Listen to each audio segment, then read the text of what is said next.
Nakuna ng CCTV ang pag-hit and run ng motorsiklo sa isang lalaki sa Las Piñas. Panawagan ng pamilya ng biktima, lumatad na sana ang suspect at tulungan sila sa gastos sa pagpapagamot.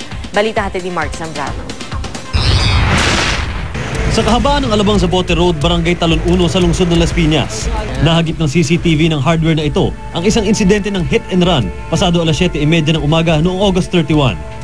Sa kuha ng CCTV, kitang-kita ang pagtawid ng lalaking ito at ang aktong pagbangga sa kanya ng isang motor. Agad na natumba ang biktima pero ang driver dumiretso lang ng takbo.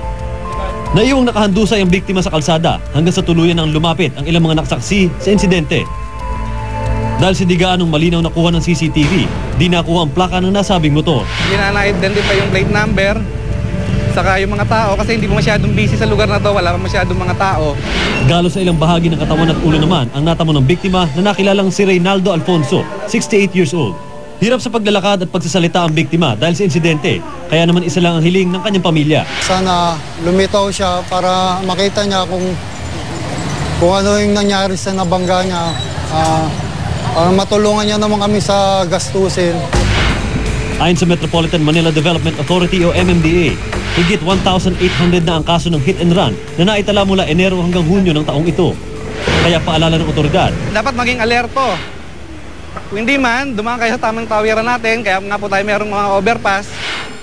sakali namang may masaksayang insidente ng hit and run o anumang aksidente sa kalsada, tumawag sa MMDA Hotline 163 para sa agarang aksyon. Mark Zambrano, GMA News.